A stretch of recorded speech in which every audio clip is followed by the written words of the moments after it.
nay mình sẽ làm một nồi cơm lười biếng. Ở ngoài trời thì đang rất là lạnh. Mình chỉ có đùi gà đông đá ở trong tủ lạnh. Mình sẽ sử dụng 6 cái đùi gà, một ít rau còn thừa trong tủ lạnh và đậu xanh cũng đông đá luôn. Mình sử dụng 2 lon gạo, 400ml nước, 6 cái đùi gà, rau củ. Sử dụng đồ gọi là đồ cấp cứu đó, để làm một nồi cơm ăn tối nay.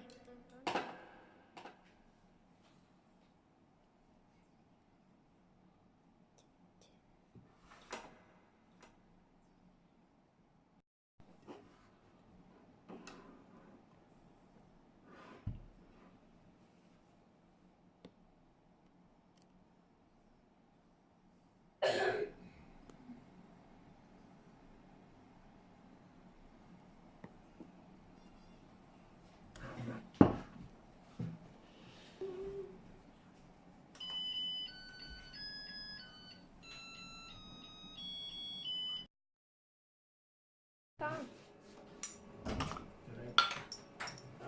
pha nước sốt chấm đùi gà, muối, ớt,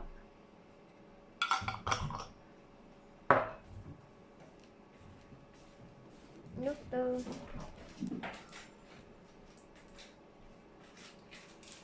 hai muỗng, dầu hào, một muỗng, dầu ô liu, một muỗng,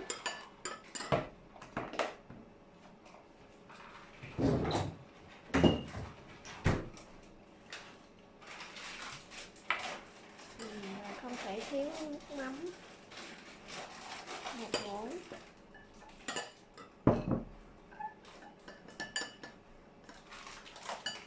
Đây là nước sốt chấm đùi gà.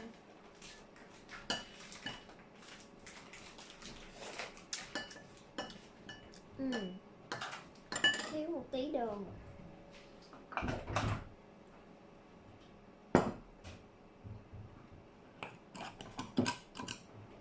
Một muỗng đường.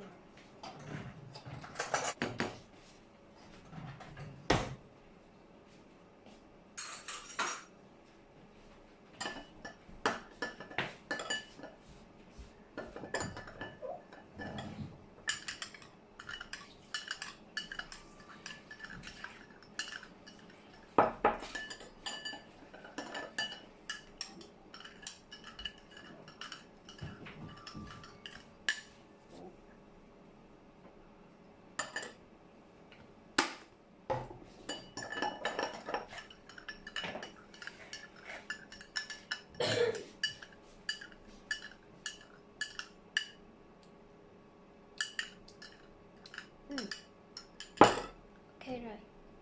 Đây là tất cả gia vị gồm cho một chén nước sốt.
Đây chính là món cơm lười biếng của mình tối nay.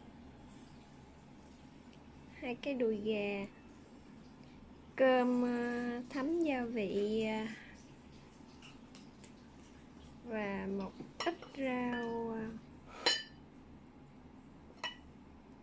ăn kèm với một ít kim chi, nước sốt và đương nhiên là phải có nước để uống.